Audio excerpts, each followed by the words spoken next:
Bismillahirrahmanirrahim. Assalamualaikum warahmatullahi wabarakatuh. Waalaikumsalam warahmatullahi wabarakatuh. Alhamdulillahirabbil alamin wassalatu wassalamu ala asyrofil anbiya'i wal mursalin wa ala alihi wa sahbihi rasulillahi ajmain. Rabbi shrah li sadri wa yassir li amri wa hlul 'uqdatam min lisani yafqahu qawli. Baiklah. Pada pagi hari ini kita akan melanjutkan pembelajaran kita, yakni masuk ke materi baru tentang penyebaran agama Islam di Indonesia. Nah, sebelum kita memulai pembelajaran secara kita berdoa dulu bersama-sama. Silakan kelas dipimpin doanya. Kamu ini tidak selera. Biu, silakan pimpin doanya Biu. Syadrak, matrak, doa mulai. Bismillahirrahmanirrahim. Astaghfirullahaladzim. Astaghfirullahaladzim. Astaghfirullahaladzim. Allazi la ilaha illa huwal hayyul qayyum wa atubu ilaih. Rabbi zidni ilman warzuqni fahman waj'alni minas sholihin. Rabbana atina fid dunya hasanah wa fil akhirati hasanah wa qina azabannar. Subhana rabbika rabbil izzati amma yasifun wa salamun alal mursalin walhamdulillahi rabbil alamin. Nah, amin ya rabbal alamin. Semoga dengan pembacaan doa tadi, pembelajaran kita hari ini berjalan dengan lancar dan ilmu yang akan kalian pelajari dapat kalian terima dengan baik. Nah, selanjutnya Bapak akan memeriksa kehadiran kalian sebagai bentuk kedisiplinan sebelum pembelajaran. Nah, seperti biasa, untuk pertemuan kali ini buku kontrol sholat tidak dikumpulkan. Itu nanti di akhir pembelajaran akan Bapak minta. Pada awalnya akan kita lanjutkan saja untuk mempercepat.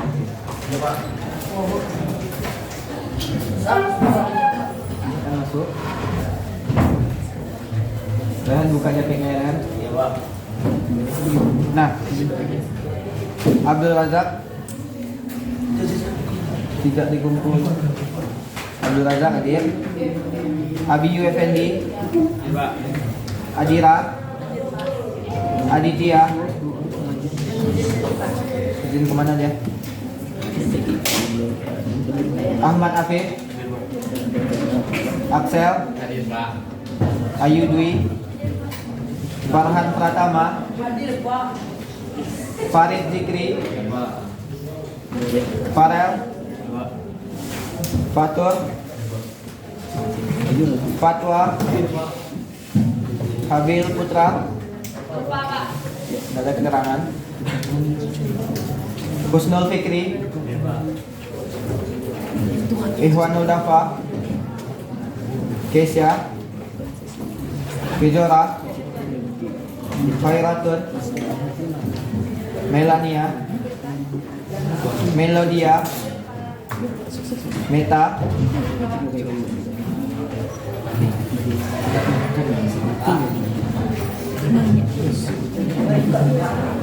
Muhammad Adrian,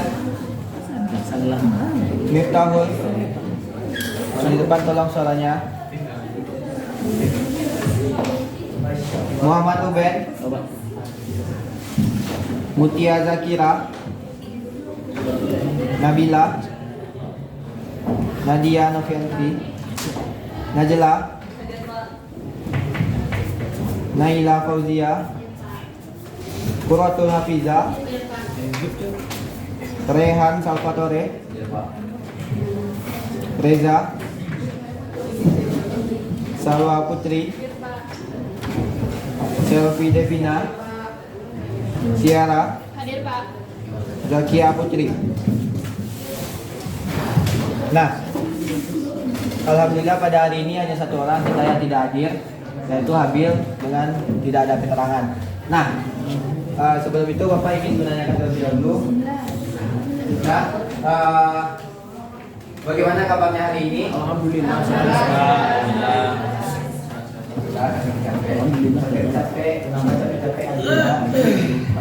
Nah, pada pembelajaran kita hari ini itu materi kita tuh tentang penyebaran agama Islam di Indonesia. Nah, sebelumnya kita sudah mempelajari yang tentang itu asuransi, bank dan koperasi syariah. Tentu setiap pembelajaran itu pasti ada kaitannya. Dari bab 1 ada kaitannya dengan bab 2 sampai bab seterusnya. Nah, kemudian mungkin ada yang bertanya apa kaitan dari pembelajaran kita sekarang ini dengan pembelajaran sebelumnya. Kaitannya adalah kalau kita membahas perekonomian ataupun fikih muamalah, itu kan berkaitan dengan agama, berkaitan dengan perkembangan agama Islam di Indonesia. Nah, sebelum kita membahas perkembangan, tentu kita harus tahu dulu kapan pertama kalinya agama itu masuk ke Indonesia, kapan pertama kalinya agama Islam khusus masuk ke Indonesia. Nah, pada bab kali ini kita akan mempelajari tentang hal itu.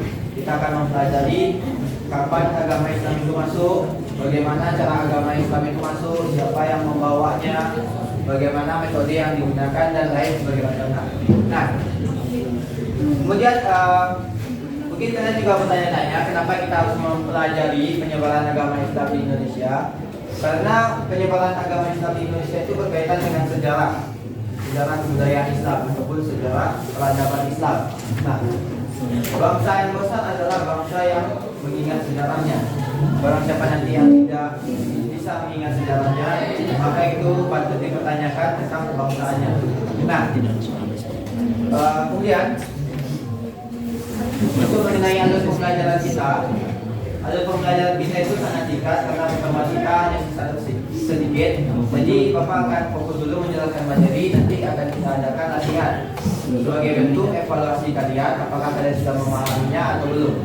Nah, silakan yang piket tolong dihapuskan papannya satu orang.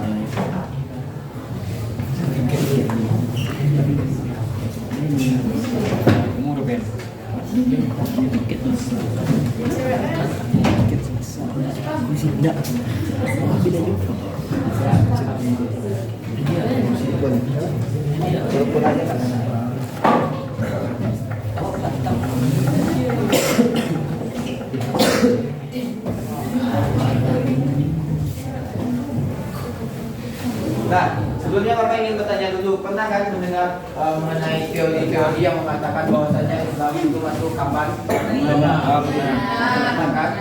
Ada yang pertama itu mengatakan melalui teori bujaran. Bujaran itu di mana? Iya. Nah, ada yang mengatakan juga dari teori Persia. Persia itu di mana? Persia itu di mana?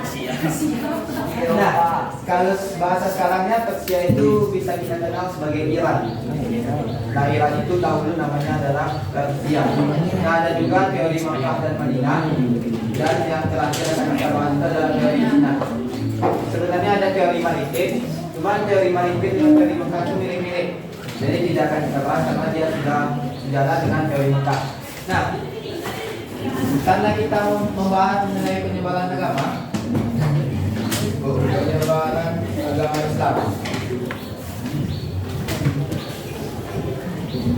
kita harus tahu dahulu apa nenek moyang kita tuh agamanya pada zaman dahulu itu apa. Kita harus tahu dulu mengenai kalau kita ingin membahas tentang perkembangan ataupun penyebaran agama Islam di Indonesia. Kalau caranya dimaksudkan. Nah, agama yang pertama kali dianut oleh nenek moyang kita itu ada yang bisa menjawab? Ada yang tahu? Agama apa yang dianut ataupun kepercayaan apa yang dianut oleh nenek moyang kita? Tidak, kurang tepat. Tidak ada yang tahu? Tidak, kurang tepat. Tidak ada yang tahu? Tidak. Bisa, agama. Karena tidak ada yang bisa menjawab dengan benar, akan Bapak kasih tahu. Nah, agama ataupun kepercayaan yang pertama kali dianut oleh nenek moyang kita animisme dan dinamisme. Nah, Percaya pada anime. bukan anime. Ya. Bukan anime. Paling mempercayai anime. Percaya pada isekai itu. Nah, apa itu animisme dan dinamisme? Animisme dan kepercayaan yang mempercayai pada roh yang sudah meninggal, pada pohon, batu, dan mempercayai tahayul dan mitos. Itu adalah kepercayaan animisme dan dinamisme. Itu adalah agama atau kepercayaan yang dianut oleh nenek moyang kita pada zaman dahulu kala. Kemudian setelah berlangsungnya beberapa abad, baru masuk agama yang kita kenal sekarang. Agama apa yang pertama kali masuk ke Indonesia? Hindu dan Buddha. Kapan masuknya tahu? Nah, ya,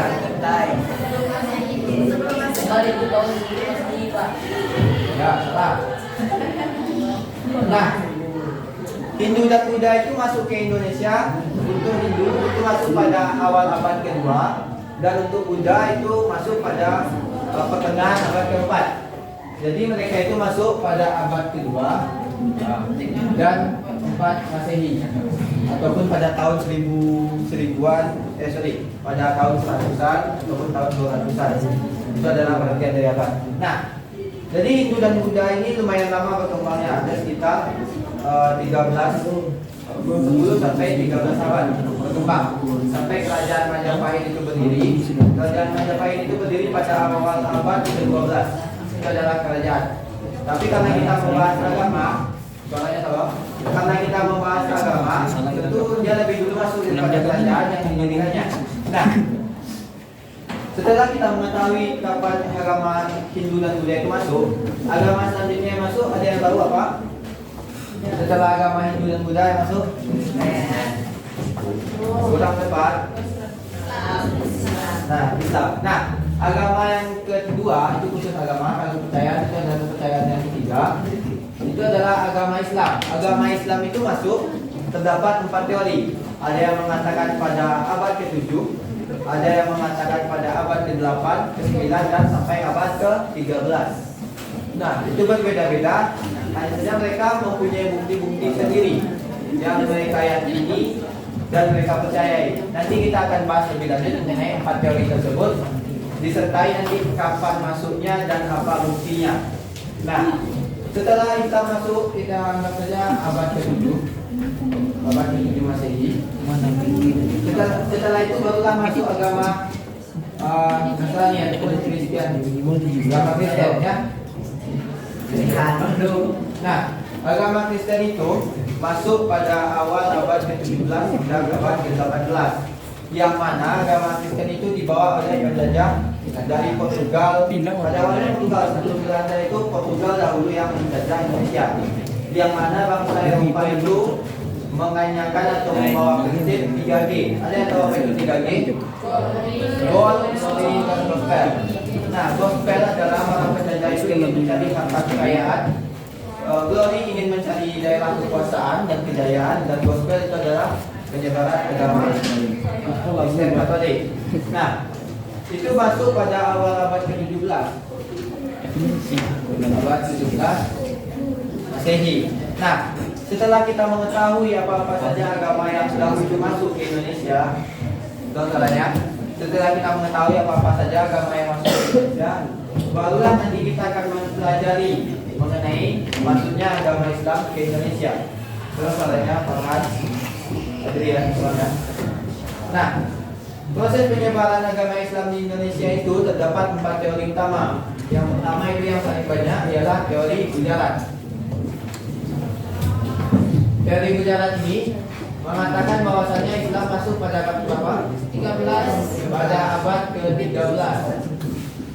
Nah, kenapa mereka bisa mengatakan bahwasannya Islam itu masuk di Indonesia pada abad ke-13? Apa bukti yang menyertainya? Ada yang tahu apa buktinya? Jika kalian hanya membaca buku paket, itu di buku paket tidak terlalu lengkap. Makanya kalian harus biasa membaca dari beberapa referensi. Nah, teori Gujarat ini mereka disertai oleh bukti-bukti. Yang pertama itu adalah ditemukannya makam Malik As-Saleh. Ditemukannya makam. yang mana pada batu nisan Malik As-Saleh ini diperkirakan menyerupai dengan batu nisan yang terdapat di Gujarat, India. Nah, itu adalah landasan para sejarawan ataupun para ilmuwan yang mengatakan bahwasanya Islam itu masuk melalui teori Gujarat. Teori Gujarat ini mengatakan bahwasanya Islam itu dibawa oleh para pedagang dan para ulama dari daerah Gujarat, India yang ingin berdagang ke Indonesia ataupun pada masa itu bernama Hindia Belanda. Nah, pada masa itu para pedagang itu berjualan dengan cara Islam, ya kan? Ada yang tahu bagaimana cara berdagang Islam? Islam. Nah, nanti akan kita bahas lebih dalam nanti. Bagaimana kita ketahui bersama bahwasanya Nabi Muhammad itu pernah berdagang. Nah, jadi perdagangan Islam itu identik dengan cara berdagangnya Nabi. Nanti akan kita bahas lebih lanjut. Nah, setelah ditemukannya makam siapa yang ditemukan tadi? Nah, makam Malik As-Saleh. Siapa Malik As-Saleh ini? Boleh tahu siapa dia? Nah, dia adalah salah satu pendiri dan bahkan sebagai raja pertama di kerajaan Samudra Pasai yang merupakan kerajaan Islam pertama di Indonesia. Nah, kemudian kita masuk ke teori kedua. Teori kedua itu adalah teori Persia.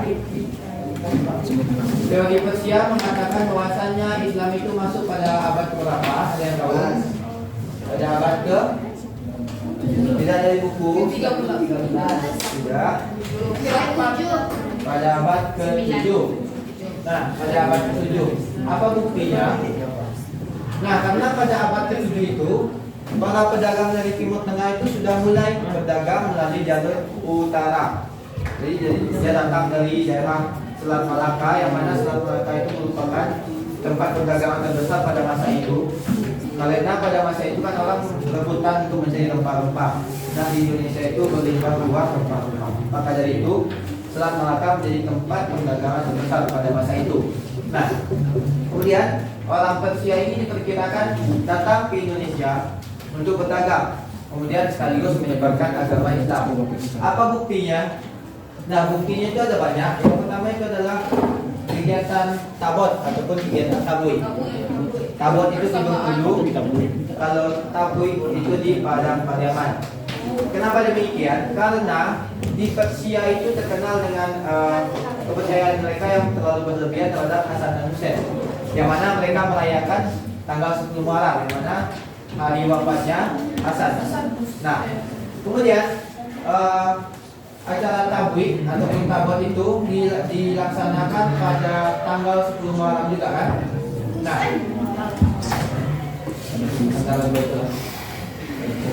Nah, kemudian ada lagi bukti lainnya yang mengatakan bahwasanya kaligrafi yang ada di Indonesia sekarang itu mirip dengan kaligrafi yang berasal dari negeri Persia.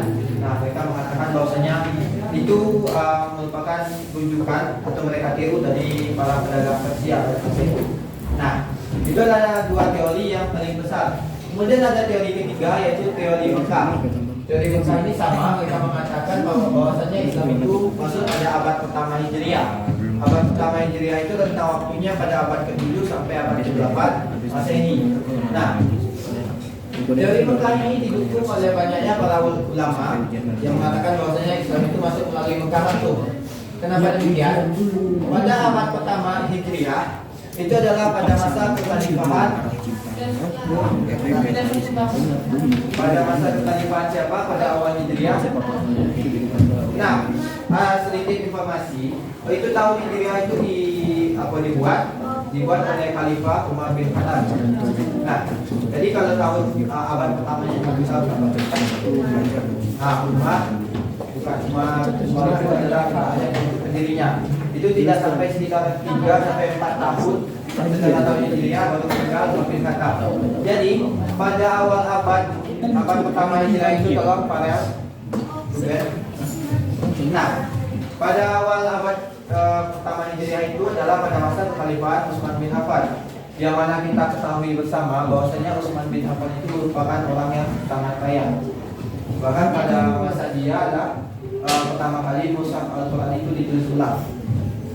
dia membeli 4 rangkap mushaf yang ditulis ulang oleh para tabi dan tabiin. Kalian tahu apa itu tabiin? Kalian tahu apa itu tabiin?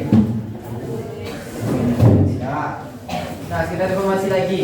Mungkin kalian kebanyakan dari SMP, sedikit mungkin yang dari SMP. Nah, yang pertama itu ada jajarannya itu adalah Nabi. Nah, di bawah Nabi itu ada para sahabat. Nah, para sahabat Nabi, di bawah para sahabat Nabi ini atau generasi selanjutnya ada yang namanya Tabi. Nah, di bawah Tabi ini baru ada tabiin ataupun sahabat dari sahabatnya. Ibaratnya adik-adiknya lah gitu. Jadi pada masa awal kejayaan Islam itu pada masa Nabi Muhammad, kemudian dilanjutkan oleh sahabatnya. Siapa sahabatnya? Khulafaur Rasyidin. Setelah itu dilanjutkan oleh Tabi, yang mana Tabi itu membangun kerajaan dinasti Umayyah, dinasti Abbasiyah dan lain sebagainya macamnya. Kemudian berkembang lagi sampai ke tabiin kerajaannya, sampai Sultan apa namanya? Salahuddin Al-Ayyubi dan banyak lagi.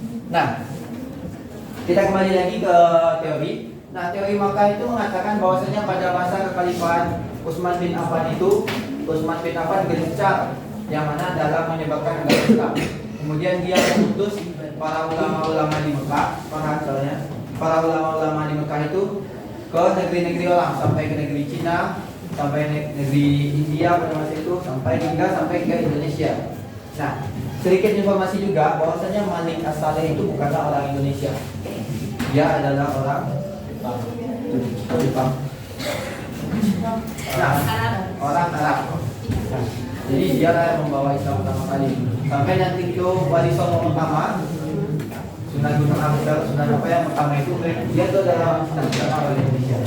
Nah, jadi dia mengatakan pada masa itu sampailah ulama yang diutus oleh Khalifah Utsman bin Affan itu ke negeri Indonesia.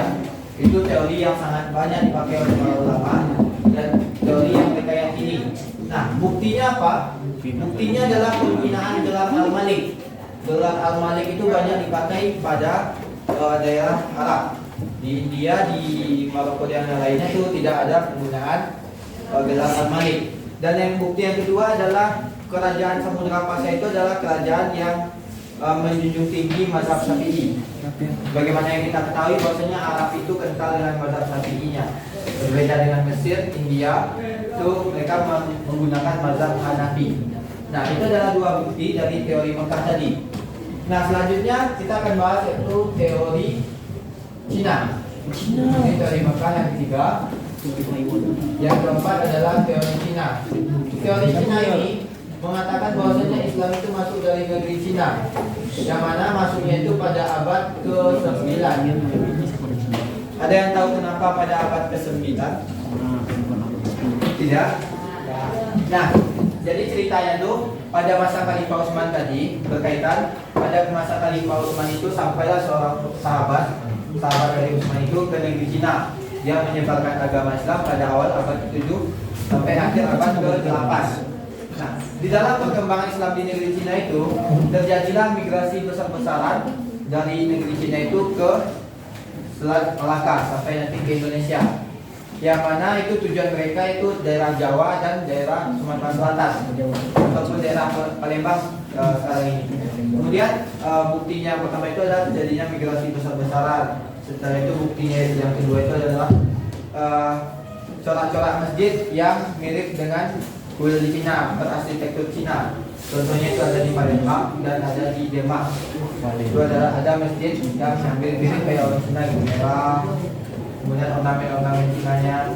Nah, itulah dua bukti yang menguatkan bahwasanya Islam itu masuk melalui teori Cina pada abad ke-9. Nah, adapun tahun tepatnya migrasi dari orang Cina Islam ke negeri Indonesia itu adalah pada tahun 879 Masehi. Atau kalau kita hitung abadnya itu pada abad ke-9. Nah, setelah kita membahas 4 teori ini, ada pertanyaan dulu sebelum kita masuk ke cara mereka menyebarkan. Benar tidak ada? Tidak. Nah, jika tidak ada, kita masuk ke cara penyebaran Islam pada awalnya. Pada awal ya, dulu mungkin tidak ada yang langsung berdakwah ceramah di masjid untuk ibadah agama mungkin belum, karena Islam itu masih minoritas ataupun masih sedikit. Nah, adapun cara penyebaran agama Islam itu yang paling umum ada 5 cara. Apa saja caranya itu? Ada yang tahu? Perdagangan satu, kemudian perdagangan,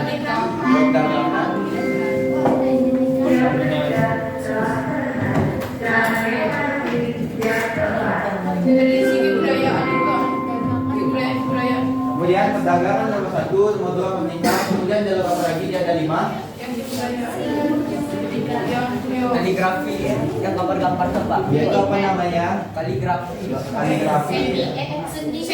kesenian. Nah, kesenian yang ketiga itu sama lagi. Pendidikan yang keempat, yang kelima apa? Politik ataupun hubungan sosial ya. Nah, yang keempat itu adalah pendidikan tadi. Dan yang kelima itu politik ataupun hubungan sosial ya. Nah, tasawuf itu kurang terlalu umum bagi kita, jadi kita pelajari dahulu.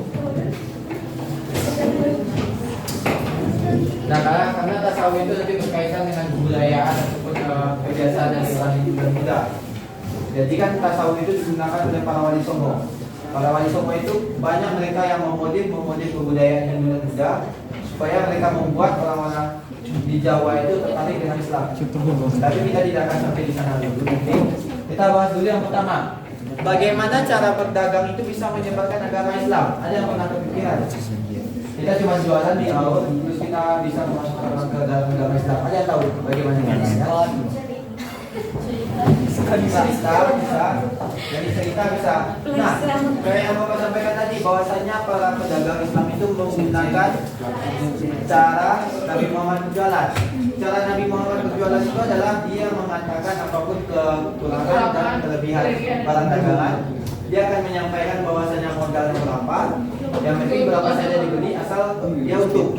Nah, begitu cara Nabi Muhammad berdagang. Dia mengatakan bahwasanya harga beras ini 20.000. Berapa mau ibu beli? Bebas, asal saya dapat untung. Mau 25.000, 22.500, bebas. Dan seperti itulah para pedagang tahu itu berjualan di Indonesia. Kemudian apa yang membuat para pribumi itu tertarik? Para pedagang Islam ini banyak yang kaya-kaya. Dari cara dia berdagang seperti itu, tapi dia kaya. Jadi orang pribumi ini penasaran kok bisa, padahal cara berdagangnya seperti itu, tapi kok bisa banyak duit, kok bisa kaya. Nah, akhirnya mereka mempelajari bagaimana cara berdagangnya orang Islam, yang ujung-ujungnya mereka tertarik dengan Islam itu sendiri, dan ujung-ujungnya juga mereka masuk ke agama Islam. Nah, kemudian itu dari bersosialisasi. Sosialisasi itu nanti kita larinya ke hubungan sosial, tidak ke perdagangan. Nah, kemudian dari jalur perdagangan, pernikahan, bagaimana cara jalur pernikahan itu bisa menyebarkan agama Islam? Setiap seorang yang menikah kita harus beragama Islam. Nah, bagus. Nah, jadi kita harus bisa merangkai katanya. Rangkaian katanya mungkin seperti ini. Para yang terlalu lama menetap di Indonesia ataupun di Nusantara pada masa itu, jadi para pribumi itu banyak yang menikah dengan para pedagang Muslim. Nah, sebagaimana yang kita ketahui bahwasanya jika ingin menikah dengan orang Muslim, dia harus beragama Islam terlebih dahulu. Maka dari situlah mereka masuk ke dalam agama Islam, jika nanti keturunan-keturunannya beragama Islam pula. Nah, itu adalah cara dari pernikahan. Kemudian dari kesenian. Dari wayang. Nah, bagaimana cara wayang itu bisa menarik orang supaya masuk ke agama Islam? Bagaimana cara wayang? Dikasih wayang, bukan wayang. Nah, jadi pada masa itu kesenian itu banyak digunakan oleh para wali songo. Dia memodifikasi cerita dari perwayangan itu, yang pada awalnya cerita tentang Pandawa, Brahma, Krishna dan lain sebagainya macamnya. Dia menggantinya dengan cerita-cerita teladan dari kisah Nabi, kisah para sahabat, dan banyak lagi. Nah, jadi orang yang menonton ataupun masyarakat Nusantara yang menonton itu tertarik. Jadi pengen tahu, pengen lebih. Akhirnya mereka belajar kepada Sunan Kalijaga pada masa itu yang menggunakan metode wayang. Mereka belajar pada Sunan Kalijaga dan akhirnya mereka banyak memilih masuk Islam. Nah, yang keempat itu adalah pendidikan. Bagaimana cara pendidikan bisa menyebarkan agama Islam? Dengan dakwah. Dengan dakwah. Mengajarkan Islam. Dengan dakwah yang disampaikan. Belum tepat. Ada lagi? Ingin belajar Islam. Nah, membangun pondok pesantren. Nah, kenapa? Nah, jadi para pedagang Islam tadi yang uangnya sudah banyak, dia mendirikan sekolah-sekolah Islam, yang mana itu bagaimana itu masalah itu adalah pondok pesantren. Ketika seseorang masuk pondok pesantren, itu mereka belajar tentang agama Islam. Nah, jadi orang-orang itu tertarik dengan Islam, ujung-ujungnya nanti setelah lulus di sekolah, mereka sudah menjadi ahli dakwah. Mereka sudah bisa menyebarkan agama Islam ke tempat yang lebih luas lagi. Nah, yang terakhir itu melalui politik dan hubungan sosial. Melalui politik ini adalah dengan membangun kerajaan dan hubungan sosial sesama masyarakatnya. Jadi pada masa itu beberapa kerajaan Islam itu sedang jaya-jayanya membuat orang ingin masuk Islam. Pada itu ada kerajaan Sabah Tamasai, ada kerajaan Aceh, kerajaan Demak, kerajaan Jawa, Manado, dan di Ternate juga ada, sampai di Kalimantan juga ada. Nah, itu adalah cara-cara yang digunakan pada awalnya proses penyebaran agama Islam di Indonesia. Nah, sampai di sini ada pertanyaan? Ada pertanyaan? Tidak? Nah, mungkin lupa apa sampaikan di awal tadi bahwasannya setiap bab itu tentu ada penilaiannya. Nah, jadi Bapak ingin mengetes bagaimana cara kalian memahami materi yang sudah Bapak jelaskan. Nah, silakan nanti kalian buat waktunya kurang lebih 1 jam. Kurang lebih 1 jam silakan kalian buat mind mapping materinya 2 tentang cara penyebaran Islam teori dan metode yang mereka gunakan. Itu harus dijelaskan. Tidak perlu panjang-panjang, secara ringkas. Yang penting kalian paham dengan yang kalian tulis.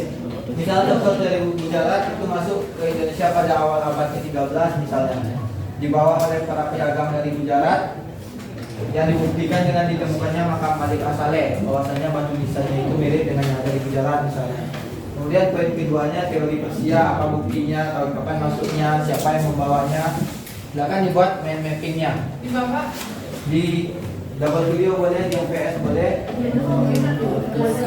di buku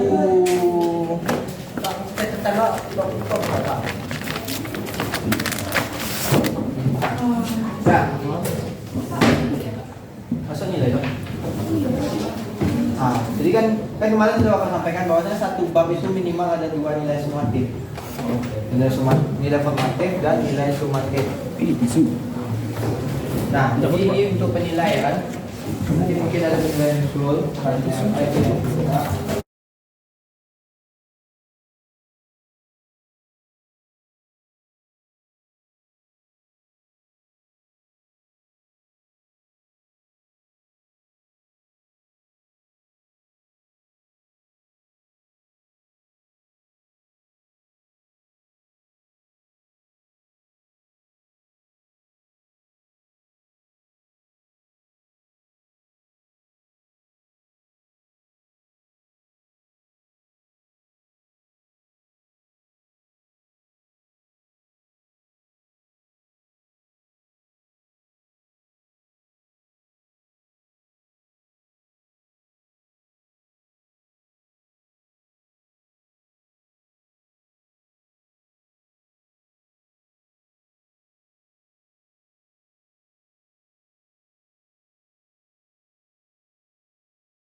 Karena waktu kita sudah habis, jadi Bapak akan menyimpulkan pembelajaran kita pada hari ini.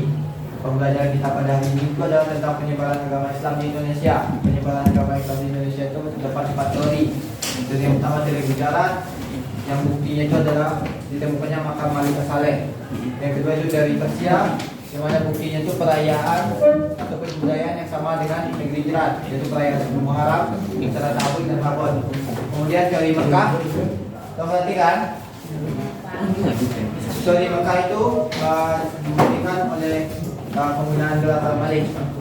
Kemudian teori Cina yang dibuktikan oleh migrasi besar-besaran kaum muslimin Cina pada tahun 879 ke Palembang ataupun Sumatera Selatan. Nah, cara penyebarannya itu ada 5, yaitu dengan perdagangan, pernikahan, pendidikan, kesenian dan hubungan sosial. Oke. Nah, jika ada pertanyaan silakan ditanyakan. Jika tidak ada, nanti tugasnya tolong dikumpulkan. Satu orang saja kumpulkan nanti ke meja Bapak. Oke. Nah, untuk menutup pelajaran kita hari ini, silakan ketua disiapkan, kita berdoa dahulu. Tahu kan doa apa? Salam. Masak. Tegak. Berdoa mulai. Alhamdulillahirabbil alamin. Assalamualaikum warahmatullahi wabarakatuh. Waalaikumsalam warahmatullahi wabarakatuh.